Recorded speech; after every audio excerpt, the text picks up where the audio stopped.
competitors. From California, Rick Grizzly Brown, the 30-stone giant with a personality to match. From Austria, Klaus Wallas, judo expert and a current European pro wrestling champion. From Finland, Ilkka Nummisto, former Olympic canoeist, and at 42, the oldest competitor. From Toronto, Dusko Markovic, the Canadian Highland Games champion and undercover drugs cop. From Lille, Jean-Pierre Brulois, the 4-time French powerlifting champion and on home ground. From Reykjavik, Jon Pall Sigmarsson, charismatic showman and last year's runner-up. From Rotterdam, Wolders, the tough powerlifter, back in business after serious injury. And the man they'll all have to beat, Geoff Capes, the world's strongest man. They come to Nice on the Riviera, which is easy on the eye, hard on the checkbook, yet delightful in the winter sunshine. At the height of the season, tourists flock down Nice's proms in their thousands. The first tourists were the ancient Greeks, who made full use of the natural harbour. The Romans dallied here too and bequeathed its style. Then in the 30s, the English began a long affair with Nice, consummated sometimes in opulent exile. But there's nothing more relaxing than the waters of the Med as you think of loved ones back home, staving off frostbite. Anyway, it's the stuff dreams are made of. The charming old town was made for getting lost in. You can forget the guidebook in there, and if you're lucky, you won't find your way out easily. Nice, of course, is a flower city. The Marché aux Fleurs is one of the most colourful markets in the world. Seems a pity to disturb them, but they are. Not easily, though, for these tough traders would have parking meters for the bees if they could get away with it. But the lure is irresistible. And voila! On certain days, the market becomes an antique centre, with everything from a non-singing Maurice Chevalier to gramophones with laryngitis. And even the guard dog exhibits a fondness for the heavy lunch. Cordon bleu or crafty cognac, temptations abound. You know, a famous Hollywood producer once said, you can't film adjectives. Well, we all know what point he was trying to make. Except when you come here and you point a camera down at the very famous Promenade des Anglais, you suddenly realize he only gets away with that point by the benefit of a doubt, because looking down there reminds you of all the very kind adjectives that have been used about one of the most famous seafronts in the world, but is very busy with traffic. It takes you about half an hour to cross it. The problem for the big men, though, is not the busy traffic. It's a truck, a static truck, which needs a helping hand. 6.5 tons of sullen menace, but they won't remain passive for long as they hold man against man down the 20 meters track. And as you can tell from sea and sky, the weather is on everybody's side. Geoff Capes, the current world's strongest man, at 37. This will be his last appearance in the event. It's easy to conclude he wants to go out at the top. Sigmarsson is the strongest contender. I have a very big problem over there. 170 kilos of problem. Geoff Capes. First to go, Grizzly Brown, the man with wall-to-wall shoulders and a friend to all. Klaus Wallas from the world of wrestling and judo, in which he was a world military champion. Klaus Wallas and Grizzly Brown, on your mark, take the strain. In this first event for the Daft Trucks Trophy, the tight control of the rope is essential, but you can see the slack in both lanes, although the Austrian is just beginning to get the better of this.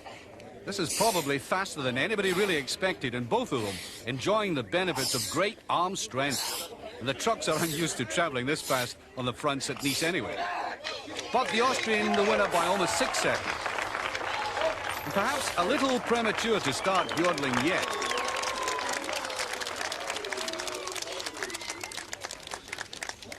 Dusko Markovic, or as he's known in Toronto, Desperate Dan. Jean-Pierre Brulois, the local hero, much heavier than he was last year, but still boys compared to the others. We'll now see if all that extra bulk will benefit the Frenchman.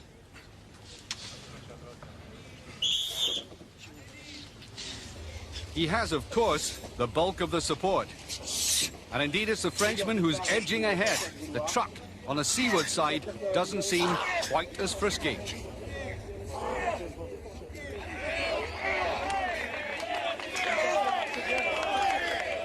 And Brulois is the winner in 21.9.3 behind Wallas, although he and his tattoos seem genuinely pleased. For Desperate Dan, it's also news. What do you think you'll end up in this competition now you've got the first event over?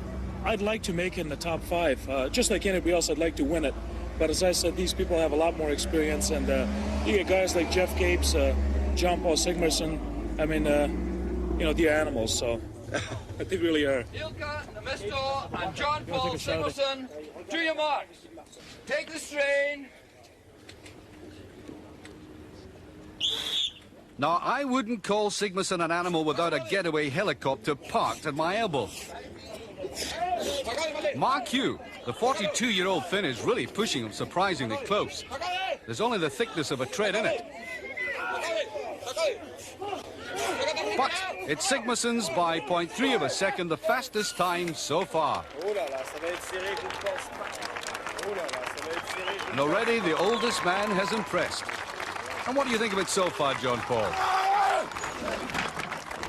And that was a screwed down table too, for a man whose wind down's actually terrifying. Meanwhile, boy meets girl. Give him a kiss. Give him a kiss. And Geoff Capes in his last World's Strongest Man Championship is about to meet the truck. The Dutchman, Wolders, his opponent in the heat. Now, realistically, Capes is the only one likely now to better Sigmarsson's time. And Geoff is into this as if he's pulling a king's ransom towards him. And being the first event, he seems to realize the psychological effect on himself and the others if he can start off on a high note. Indeed, he's treating the truck as if it was a toy. And with Wolders trailing, Capes flattens himself out, 0.2 ahead of Sigmarsson. And Wolders with a good time. After serious hand injury, people had written Ab off. There's a bit of a challenge in as much as you felt that people thought you were finished. I don't know if people thought I'm finished, but if they thought it, then I will show them otherwise. But Capes at the top, Sigmarsson only that single point behind, and the others, particularly Nummisto, the dark horse in third place, look as if they have to be serious contenders.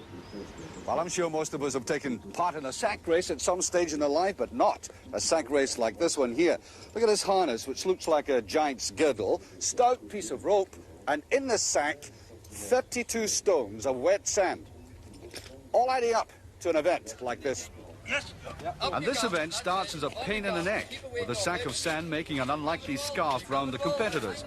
Wolders and Wallas, the first two, have to carry it down the 50-metre course and then replace it with a sack double the weight at the other end. It certainly isn't recommended treatment for slipped discs. And Wolders, who himself has come back to these events after that injury, shows that his spirit is willing, and so are his legs. Now, a slick changeover can save a second or two, and those proficient at putting their trousers and braces on in the dark are at a distinct advantage. Now, with the harness provided, the temptation is to lean back and use the thighs as a principal force. Remember, there seems enough sand in there to fill the road hole bunker at St Andrews. It is a torturous 50 metres. The Austrian Wallas hasn't really come to terms with the technique. Anyway, by the look of it, he takes a size smaller in the harness.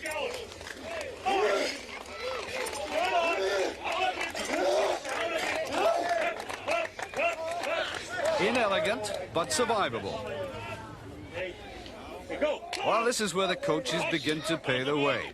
The voice must bring some kind of comfort.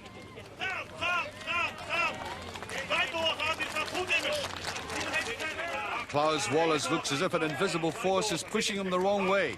The barrier seems too much. Only a few feet in it, the worst few feet.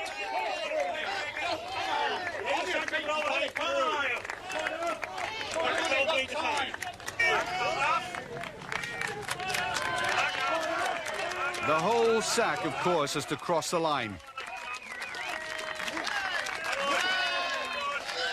And he's done it in 2 minutes, 43.2, but at what great cost. And Klaus's helping hand is in recognition of how punishing the event is. Looking at it normally, I would like to swap places with you, except now for this delightful physiotherapist. What's the problem? Well, it's the age-old problem with my shoulder, and the trap's just getting tight after exertion. I mean... Yeah, this has been a chronic one with you. It's always been a chronic one, and it'll never get better. I mean, it's been like this for 7 or 8 years, and some days it's good, some days it's bad, you know. This next event entails lifting very heavy sacks. Will you feel it then? Well, I have a theory. I think I'll kick myself on my leg and make that hurt more than that, and then go for it. But obviously, you know, without pain there is no gain. Without pain there is no glory. Capes' very careful preparation. Next the Finn against the American. Right here. On your marks and get set. Grizzly has the weight all right, but in this event he is no Carl Lewis. Nummisto is the oldest man in the tournament, and unlike Samson, he kept his strength when he lost his hair. And with his kind of pace, he must be making disturbing viewing for Capes and Sigmarsson. Now this is the bit of the turn Grizzly will really like, reminding him of what he does in the wrestling ring. The Finn is electing for the long rope, so it doesn't look as if he's suffered so far. Nummisto didn't even have time to say cheerio in passing Grizzly the other way. And the affable American is toiling.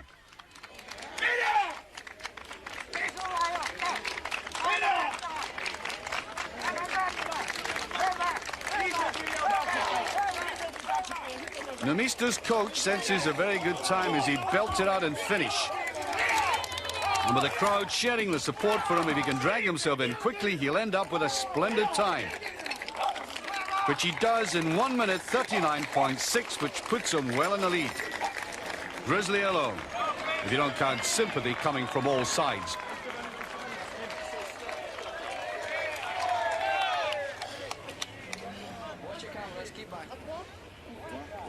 Backing towards the palatial but indifferent hotels of Nice, he's given it everything, but it's not getting through now to those huge muscles. Big men like Grizzly exhibit a special kind of misery when the body they've tutored so avidly fails a test like this, and especially when he knows the crowd are on his side. The old ticker going like the clappers, Grizzly. You better believe it, brother. You know, if you didn't have the doctor here, the old Grizz would have fell out with a very serious cardiac arrest.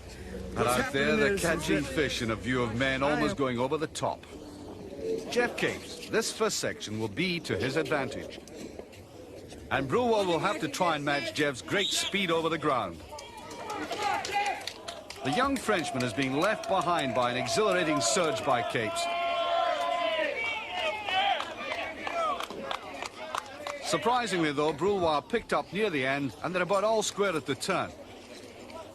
But Capes obviously knows a thing or two about stepping into a harness and has left Brulois behind in the traps.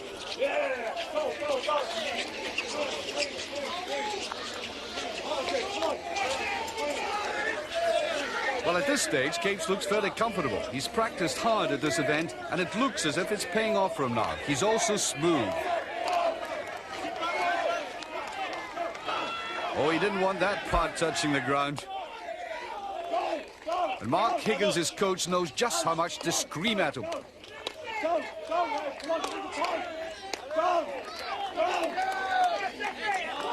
Well, that fall has broken the momentum of the pool, apart from losing him seconds.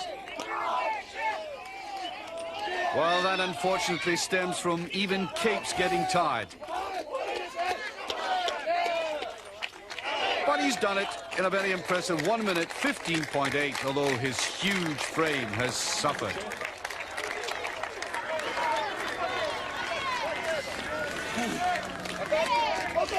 Brulois is nearing his limit.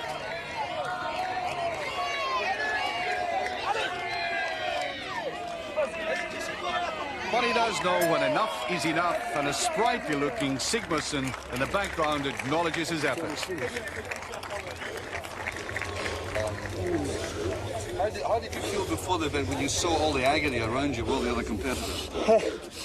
I don't really know. I think one of all, really, because when you see guys who are physically fit just kind of hitting a wall and changing colour. Yeah. It'll be interesting to see how they recover in the different ways. Yeah. I think it shows, it will show who's reasonably fit and who isn't at the end of the competition. How do you feel now hitting yourself? a wall and changing colour, to say the least. With all that pain around, Sigmarsson looks remarkably relaxed. He goes against Duško Markovic, the Toronto cop. On your marks, get set.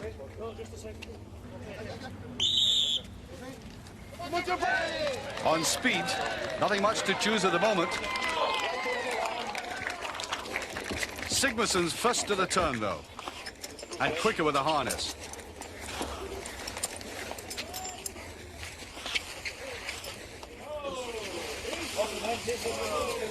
He shortened the length of the rope like Capes, and that seems to be the right method. Dus goes well behind. Rhythm, that's what Jon Pall has. He also has some sack to pull.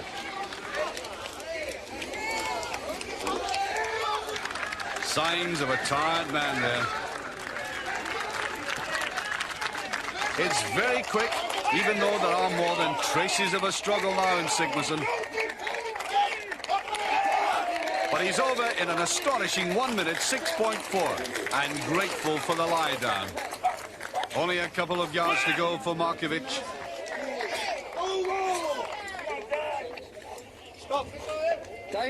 No, the time limit is up, but the new boy has put himself into 4th place. I am the Viking. Vikings seem to feel no pain. How about Canadians? Well, I'll tell you, it was so bad. If you looked at the definition of word bad in the dictionary, my picture would probably be there. It was pretty bad.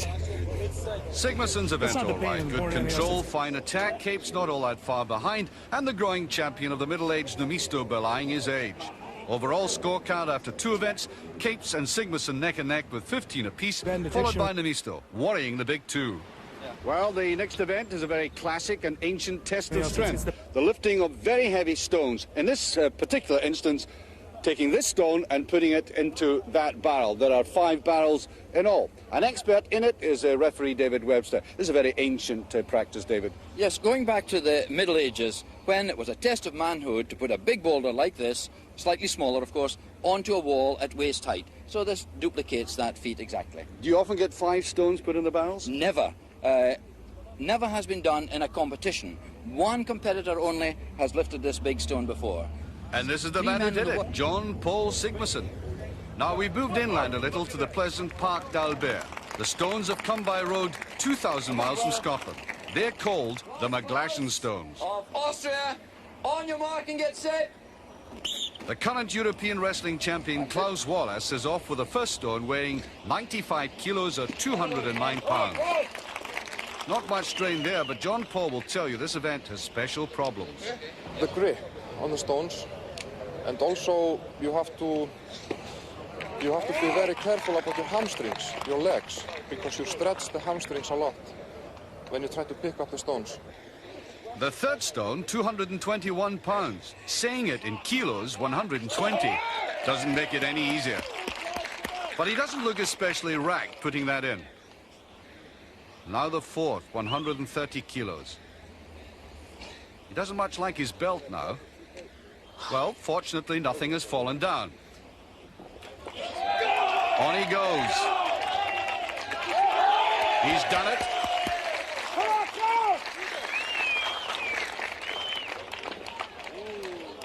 And now the last boulder, which is an unimaginable 22.5 stone, 3.5 more than his body weight. One way or the other, he isn't likely to forget this. No, he'd prefer wrestling, but you can't put a half Nelson on a McGlashan. Next to go, the man currently in fourth place, Wolders. And I asked him before the start how much he fancied such an event. The first one is easy, and then it goes up, and they're getting bigger. But I've never done it before, so it should be fun. Fun? No sign of giggling as the watches record him at the second barrel.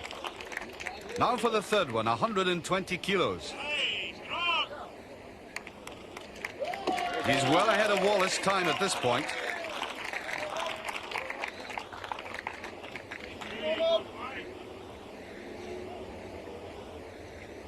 The weight has increased by 46 kilos.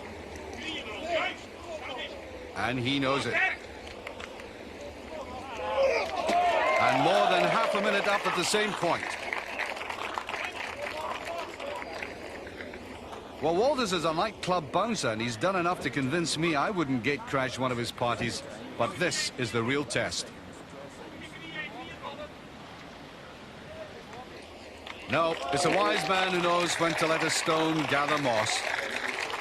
The Gallic giant Brulois found the going too hard and could only manage 2 stones, much to the disappointment of those who thought he had more in him. And all 30 stone of Grizzly could only manage one, which made the bear growl. I just can't get enough arm around it. You know, it's very, very frustrating. Very frustrating. I'm gonna get this. I gotta crack him with a mallet. Not for a stone that looks as if it's been made from steel girders in Scotland. Ilkka Nummisto prepares himself. Nummisto, on your marks and get set.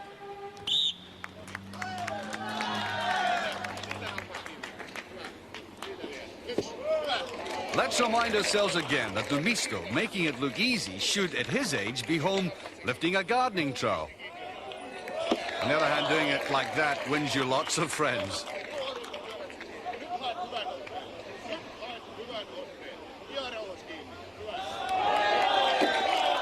The third stone treated almost with contempt. Somewhat heavier is the fourth stone, precisely his own body weight, 130 kilos. The coach thinks he can do it. What an amazing man he is.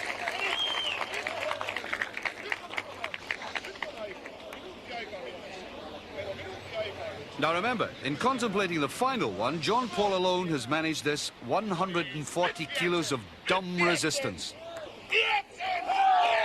It's in his control, but only just. Oh, there's only the lip between him and triumph. In it goes.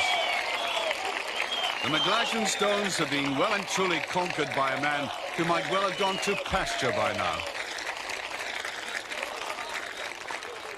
Now desperate Dan Markovic.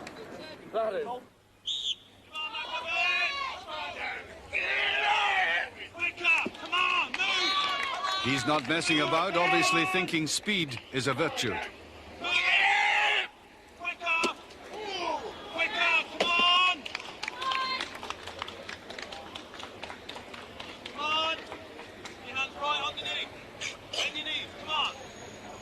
One of the basic problems here is grip.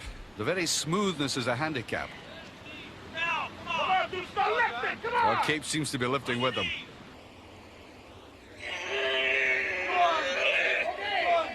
Oh, Dusko's finding it all a bit much. Oh, he's done it. But that's enough. Obviously, he's not going to sulk. And now the current joint leader, the massively determined Geoff Capes. As Geoff raced on, I asked Dusko how he felt about this. It looks very simple if you look at it. Just say, well, you know, just a round stone. You know, no problem. But once you get into it, once you start picking it up, it starts sliding down your arms, and you really have to get right into it. Which is Geoff's philosophy too. He's on the boil.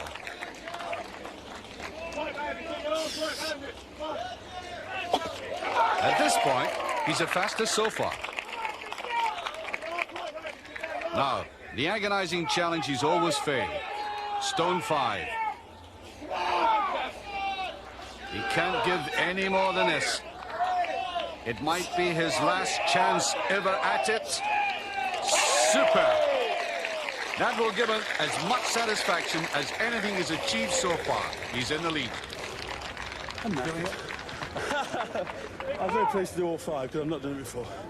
You seem to gnash your teeth and go really after that. Very determined looking. I think it's necessary, but now Jon Páll knows it's also necessary to do it. Just to let the folks back home know, he has to beat Geoff's time of 40.2. I think he's responding. He didn't like losing his crown last year. Now he's intent on showing that Capes is living out that title in borrowed time.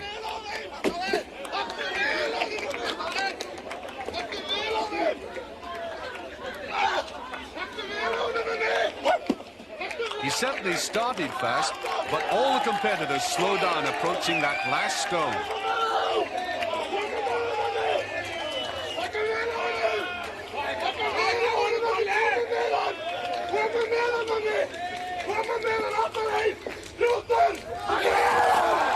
And he's beaten Capes by a full 3 seconds.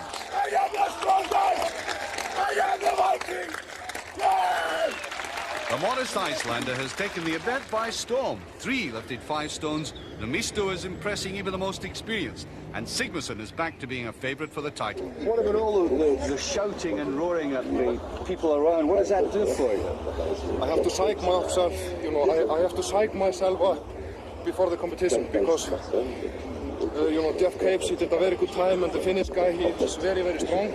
Aren't you worried about scaring some of these people the way you roar at them? No, I think they're safe. Sigmarsson 1 ahead. Capes with 22, Nummisto close at 18, Wolders 14, the rest trailing. Same park, different event.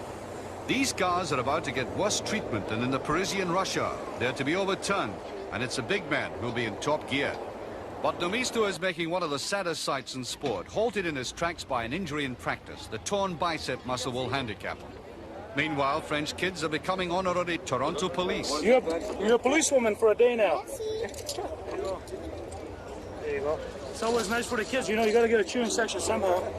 Well, the quiet of the Parc d'Albert is about to be broken. Man against man, maximum points to the fastest. The injured Finn naturally tense. Brulois favouring gloves.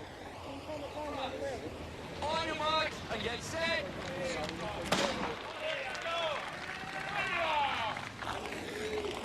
Oh, there's nothing wrong with Nummisto's legs, but obviously the arm can't cope. Sadly, he's pulling out. Meanwhile, Brulois is unscathed and confident. Frenchmen are normally more respectful of their cars than this.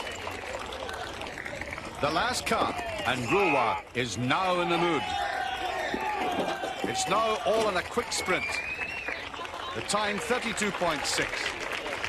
And consolation and treatment for a despondent Finn.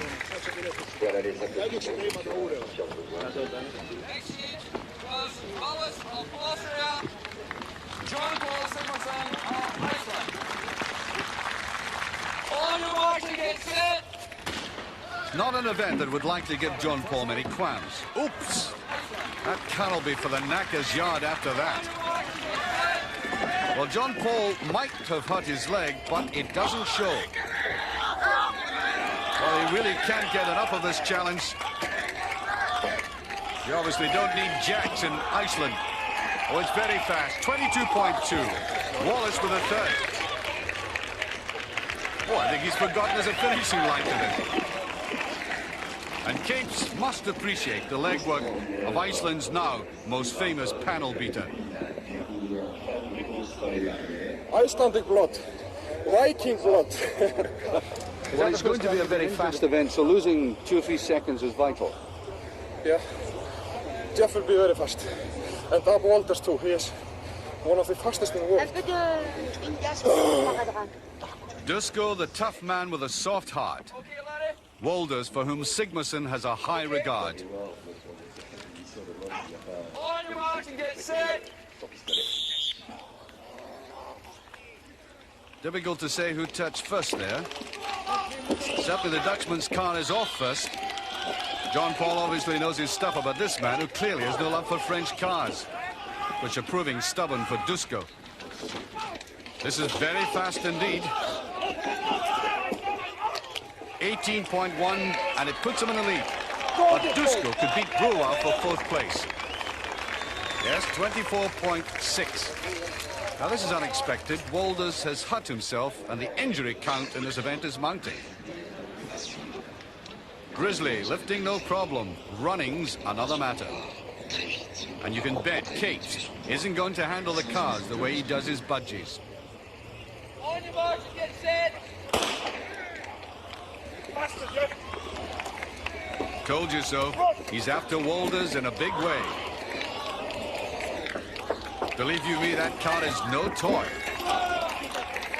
Fast though this is, the final sprint will matter.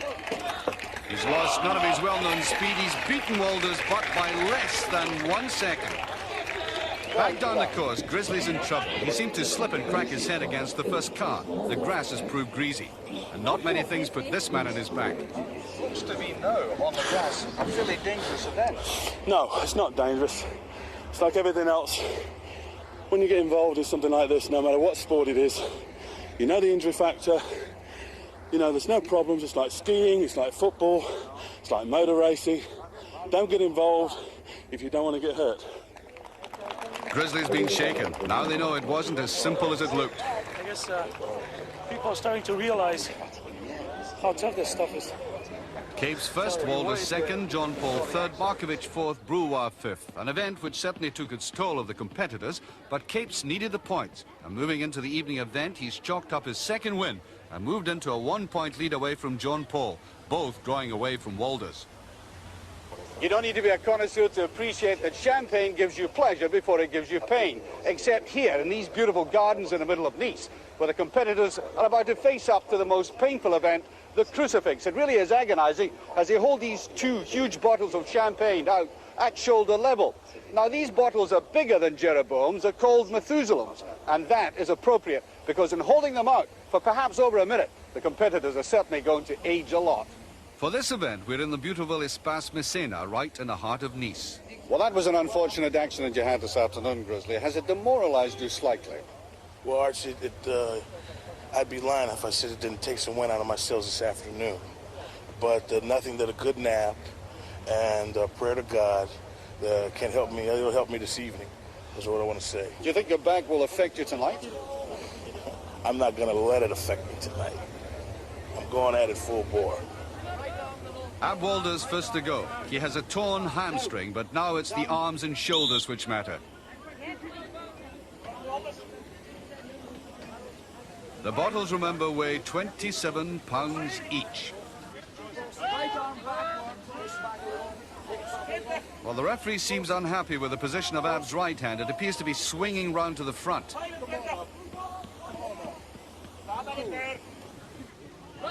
It's always a help to know the time. But the referee has penalised him after a second warning for that right arm. But certainly the referee hasn't won any favours with the Dutchman for that decision. And more importantly, Wolders, faced with a Moro, is dragging his leg badly. And perhaps they shouldn't risk Nummisto. Well, Markovic, the policeman in fifth place, isn't the man to let go a prisoner easily. But then he doesn't hold him up like this. Not officially, anyway. Bonjour! Bit of PR never goes amiss.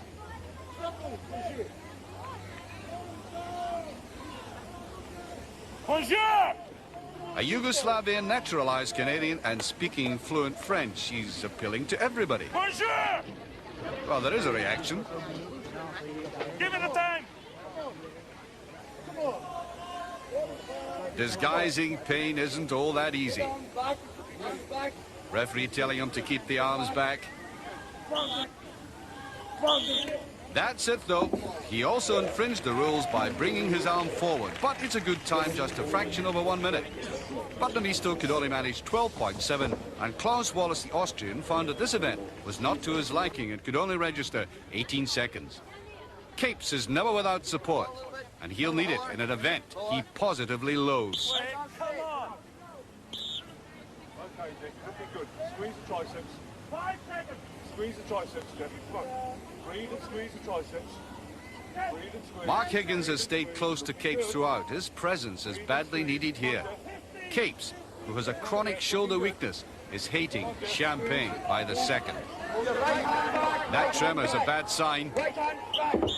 It's only 25 seconds, but he's beaten Wallas and Nummisto, but that old shoulder injury has left him weakened there.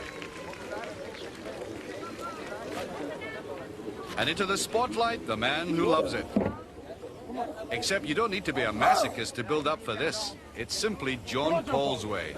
Now remember not to bring the arms forward and keep your hips back and lower the bottles at the end. Okay. Now, Jón Pall prefers mobile events, but since he's fond of winning, he'll not flinch. Now, he's either thinking of drinking champagne afterwards, or Miss Iceland, or even both. His left arm is appealing for help, but the trainer's voice is all he has.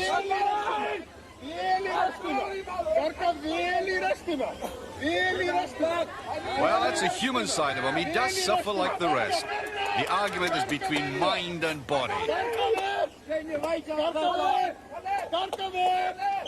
And he succumbs, but in a marvellous time of 1 minute 11.3, a new competition record. All the world's a stage to Jón Páll. He sees that body of his reflected in the enthusiasm of the crowd. Grizzly's concerned by that. Remember, he took a bad knock earlier in the day. Next to go, a man who's no stranger to champagne, Jean-Pierre Brulois.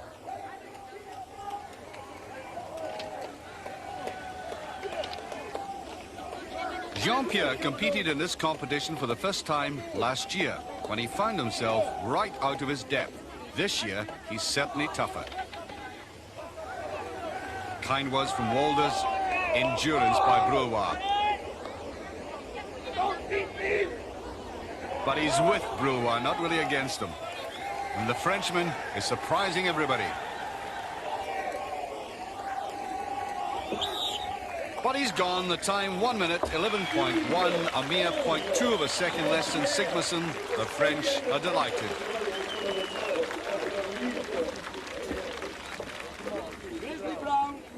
The massive form of Grizzly Brown in position. He broke the competition record for this event last year, so he's got to be strongly fancied, although everybody seems to be pressing him more closely. Lower, lower. Before he went out, I asked him how he blocked out the pain. I think of the things that bring me the most joy in my life, in my family. You see, I think of God and my family. How corny that sounds, I don't care. Nothing theatrical about that yell. You could say he's calling for mercy.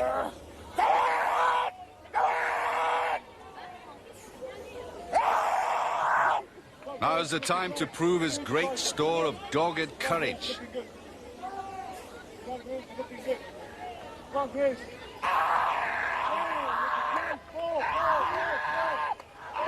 He's done it. He's beaten Jón Páll by just under a second. Will he gain pride restored?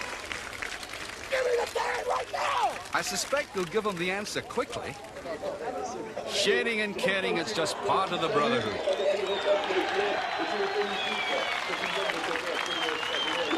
Maximum points at last for Grizzly, and Jón Páll again second, but Geoff way down behind Brulois and Markovic. And to Grizzly the spoils. That bottle isn't weighing 27 pounds now. This is Grizzly's idea of a normal shampoo set. Confident as Frankly, nobody begrudges the man winning the event. Back very strongly. And if he got his head on that card now, he'd probably come out smiling. So Sigmarsson increasing his lead, but Capes still challenging with that Wolders and Dan Markovic in third and fourth places, but the first two are drawing away. 3 points ahead, Jón Páll. Do you think you can win back the title? I don't think that I can win the title. I am going to win the title. As confident as that? Yeah. But you know what Geoff Capes is like? He can fight back very strongly. Yeah. We see tomorrow. I'm going to fight too. A new day dawns, and thankfully the delights of the Riviera haven't vanished overnight. For relaxation is Villefranche quayside, just a few kilometers away. Gourmet's berth here in Linga. Jean Cocteau did and left his fresco in gratitude. Villefranche at this time of the year soothes the nerves.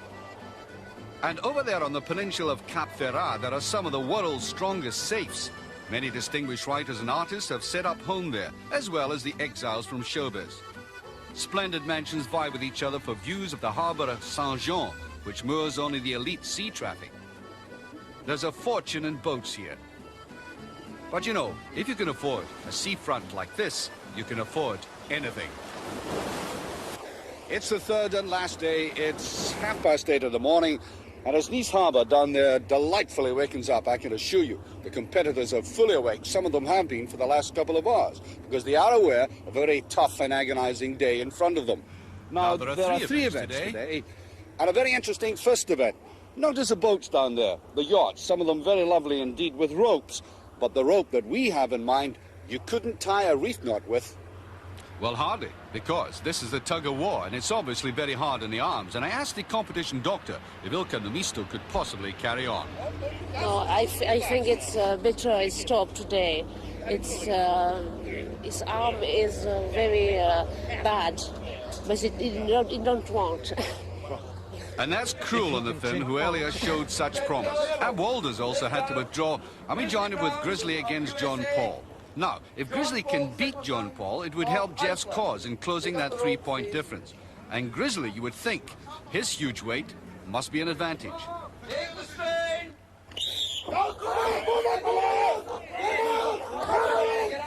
But Grizzly's down and rules dictate he must get up quickly. Doesn't he look better in champagne? Well, he was hoping that his success last night would act as a spur to improve his position with this event today. But a consoling hand from the victor, Jón Páll, who's looking stronger by the minute. But it means that Grizzly could only make 6th place, one ahead of the injured Wolders. And now the bout between the two experts in this game. Geoff Capes is reckoned to be almost unbeatable in man-to-man tug-of-war. But the Canadian Highland Games champion is no slouch either, and this could be interesting. Take the strain. Take the strain. Oh, stop. Well, yes, I think David Webster stopped the bout because in his excitement, Geoff jumped the gun and started pulling just a fraction before the whistle blew. There's a look of "don't do that again to me, brother" on Dusko's face. Take the strain. Come on! Well, Geoff's sheer power and good technique literally swept the Canadian off his feet, and the title holder is looking impressive. Normally, people simply feast the eye on the harbour, but the counter-attraction on the quay has a lot going for it. Jón Pall Sigmarsson of Iceland, Jean-Pierre Brulois of France. Take the strain. Well, it would appear that Monsieur Brulois isn't too keen on early morning dips, but a man from Reykjavik has other ideas. This is French synchronized swimming.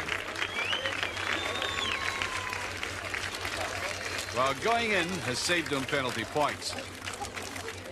Coming out has saved him pneumonia. Well, at least you can say about these big men, the fun is clean. Now it's the turn of wrestler Klaus Wallas against Geoff Capes, wearing his gunfighter look. Take the strain. And again, Geoff turning on that awesome technique and power, but Klaus hasn't disgraced himself. He beats Brulois earlier, so that means the best result yet, and a very creditable 3rd place for this pleasant Austrian. And now the showdown. Capes versus Sigmarsson. Not looking quite so confident for a change. Duel in the sun. The personalities as tight as the rope. And Geoff's got him. That's a great result. But there's a tremendous bond between these two, but the big Lincolnshire man's experience made him unbeatable. Confirmation on the board, Geoff's 3rd win, but ominously again it's Jón Páll in 2nd place, with Klaus Wallas for the first time in the top 3. Overall, 2 points separate Capes from Sigmarsson. Wolders and Markovic fight for 3rd, but it's a straight duel for the top. Well, of course, there's a strong element of entertainment in all of this. That last event proved it. But, you know, the closer you get to these men, the more you begin to appreciate the way they can absorb the cuts, the scrapes, the bruises, and still keep going. And, of course, the two we most admire are Capes and Sigmarsson. Don't let your eye deceive you in this next event, by the way. It's a powerboat lift, but it starts off with a weight of 616 pounds. Deadlifting has never been one of Geoff's forties, and I asked him if he was apprehensive. You know, because it's a swan song, so to speak, I'm giving 100% no matter what I do, no matter where I come. It's the 100% effort all the time. I'll be going for him, don't you worry. You know, I'm not going to let him go that quickly. Geoff Capes has just told me he's not going to let you get away. Now, how much do you admire and respect him? I respect him a lot. He's a great athlete. And the title is not mine until the end. Well, Grizzly's back problem was aggravated by the tug-of-war, and he can't take part in this event, which will obviously favour the powerlifters. And this man is in the top echelon. The boat has been sacked with cement and sandbags. Jón Pall Sigmarsson, first attempt, 320 kilos. A mere 50 stone or so. No problem at all. But it seems that Jón Páll is being disqualified for throwing the boat down, and he doesn't seem to understand the situation. There's clearly a language problem here and some confusion all round. Geoff seems to be explaining to Jón Páll that by dropping the boat, he infringed the rules and is in serious trouble. The Reykjavik Supporters Club is anxious. But the competition is going on, and Jón Páll acknowledges the applause for Geoff and the other competitors for allowing him to continue. The spirit of camaraderie prevails again. The weight inside the boat is now 340 kilos, 750 pounds. Come on! In your own time, lift! Down! And the Englishman looked well within himself in that lift, but then he looks like that in most events. All the competitors are allowed 6 lifts, and this is Dusko's third. It's the same weight, 340 kilos. It's looking tough for him. He must lock out those knees. Well, he made it, but that looked like the limit for him. He's certainly feeling it. The crowd haven't fallen out with him yet, and neither have his French mates. Next lifter will be Wolders. Come on, ladies, come on! In your own time, lift! Go on! His fourth lift, and he's attempting 360 kilos, 795 pounds. He's there, a great achievement by the Dutchman, but his hamstrings must be on fire. And now Brulois, having survived his earlier ducking at the same weight, and also with his fourth lift, and remember, he's been the French powerlifting champion 4 times. In your own time, lift!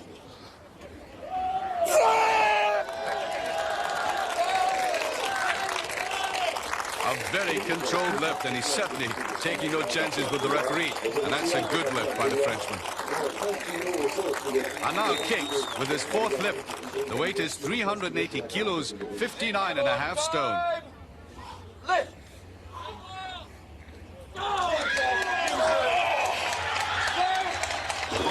You know, that summarizes the man well. He's produced the extra nobody but he thought was there. Incredibly, this is only Jón Páll's third lift. He's saving his strength for the really big weight. He's attempting 400 kilos, that's 63 stone, 3 times his own body weight. And doesn't that seem very easy? Yet again, he seems to have infringed the rules. David Webster tells him to keep his back straight, and of course, having to lift 400 kilos again means expending a lot more precious energy.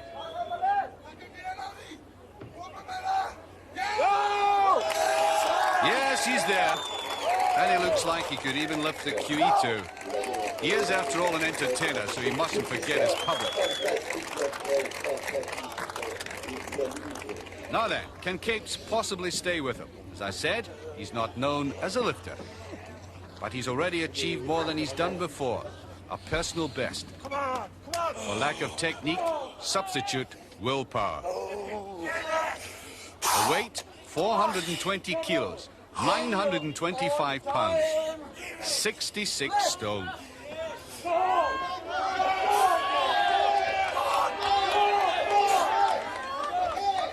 It's not going, and he readjusts his stance as Jón Páll anxiously watches. Oh, I think you heard that, saying no, and that's it. Wisely, he's not risking injury, but another sign that Capes, the champion, will push himself on that bit more than is expected when the chips are down. The weight remains the same, 420 kilos, as Jón Páll prepares himself. This is his fourth lift, so he's got 2 more in reserve if he so requires. Carefully strapping his wrists.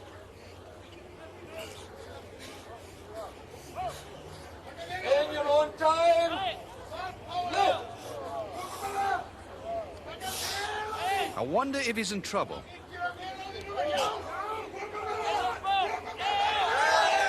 No, he just delayed it. He loves a victory, doesn't he? What's the use of keeping feelings secret? Anyway, that's his third win with a remarkable performance by Geoff, beating the powerlifters Brulois and Wolders and also agreeing to allow Jon Pall to continue.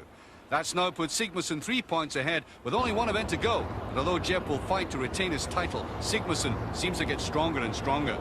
Well, the competitors are being called for the last event, and I think if there is a little aggro left, it'll help them pump the adrenaline through the veins. This is their last test, the barrel race, or more specifically, wine casks, 5 of them, weighing 200 pounds. They go up the steep ramp, 20 metres, and put them on the lorry. They have to do that 5 times as quickly as they can. It's an event in which the heart and the lungs are decidedly on overburn.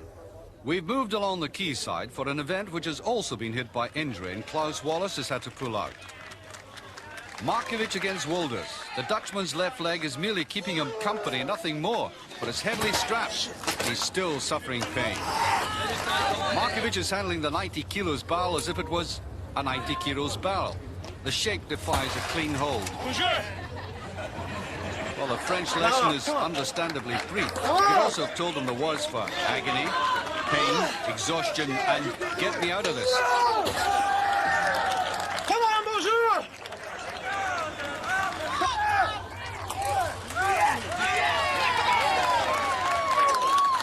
Both of them, surprisingly, think they've had enough.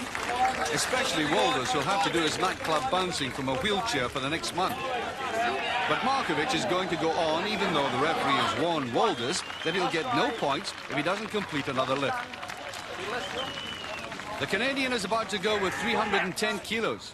He knows it's the last event anyway, so the thought of leaving Nice for a winter in Toronto is enough to make a man try anything.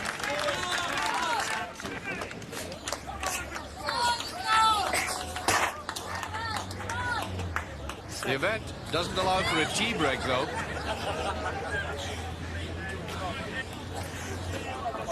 Just lift 310 kilos of an unyielding barrel, and you can go home with your head held high. That will do. He bowed, except he wouldn't get back up again. The courtesy cop. There could only be one finale. They are quite simply the best. Geoff Capes of England, Jon Pall Sigmarsson of Iceland. On your marks and get set. Okay. You really have to remind yourself constantly that there's a generation of athletic achievement separating these two men. Because they're still so close in competition, we easily forget that it's Capes at the age of 37 who's producing the exceptional. Only a fragile few points separate them in contest, yet Capes is giving Sigmarsson 11 years. In accepting this, Capes now has a kind of rugged dignity which Jon Pall may one day come to appreciate, like the small band of Capes supporters.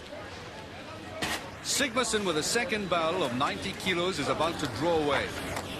This time he has a good sense not to rub it in by hamming it up. Capes is a genuinely tired man that appears to be no zest. Jon Pall is now acting as if the rest of the week has been merely a warm-up. Capes looking back not just at an immediate opponent, but at what is now clearly a phenomenal athlete whose clean lived strength has maintained the very standards which the big Englishman would wish to endure. Barrel number 3. Capes downhill.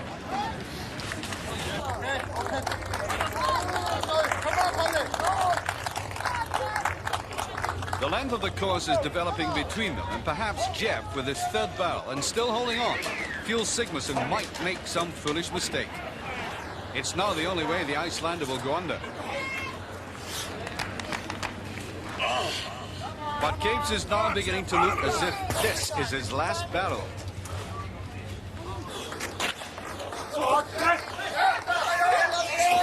Sigmarsson's fourth barrel is on, but now they're companions again. Now the bond of their size and strength is detaining Sigmarsson to will Capes on, for the end apparently is nigh. Capes is finished, but there's enough strength to raise a very important arm in quick recognition of his crown having passed hands. But the new champion has to finish to get maximum score. unless he wishes to prove a point. The point being is that he has so much in reserve.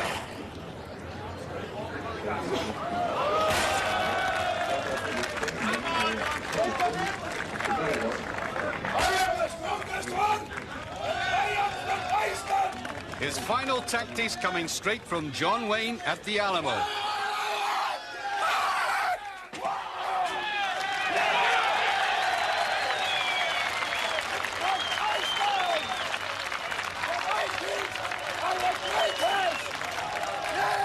The scores which decided it all. Jón Páll only a point ahead, but in reality well out in front. Capes second, Markovic finishing stronger than the crippled Wolders. And there's ample consolation for the fallen. Wallas's wife screening him. And I asked Grizzly Brown for his thoughts on the final outcome. I take my hat off to Jón Páll. He's a tremendous athlete. I take my hat off to everybody. Because I'm a good friend of Jón Páll's, but Jeff is like a brother to me. You never know if it's the end or not. He's a great champion. One thing I recognise about Geoff Capes, above all else, is that he very carefully thinks his sport. He's very meticulous in the way he examines it. I said last year, he's the Muhammad Ali of the sport. And, brother, you better believe it. Even on the last event, you see, Jón Páll was still only 3 points clear. And let's assume, hypothetically, that 2 of those athletes beat him, I could have won. That's how close it was again. But unfortunately, 3 athletes dropped out through injury. And but the end result was 4 points clear on me. It's a win on his part. You know, he did very well. He took my title again, unfortunately. But in another way, you know, I've got no gripes, no grumbles. I tried my best, and you know, if my best isn't good enough, then I'd like to see somebody else try my place. Do you think you can become stronger? A little bit sad. Yes. I am becoming stronger every year. I am stronger now than last year. And next year I will be stronger, I promise you. Is Iceland going to be big enough to hold you?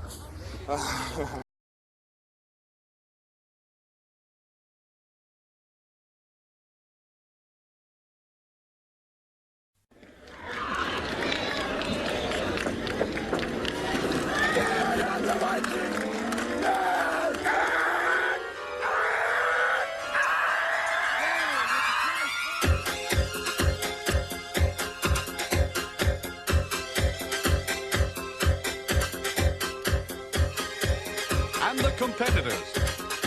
From California, Rick Grizzly Brown, the 30-stone giant with a personality to match. From Austria, Klaus Wallas, judo expert and the current European pro wrestling champion. From Finland, Ilkka Nummisto, former Olympic canoeist, and at 42 the oldest competitor.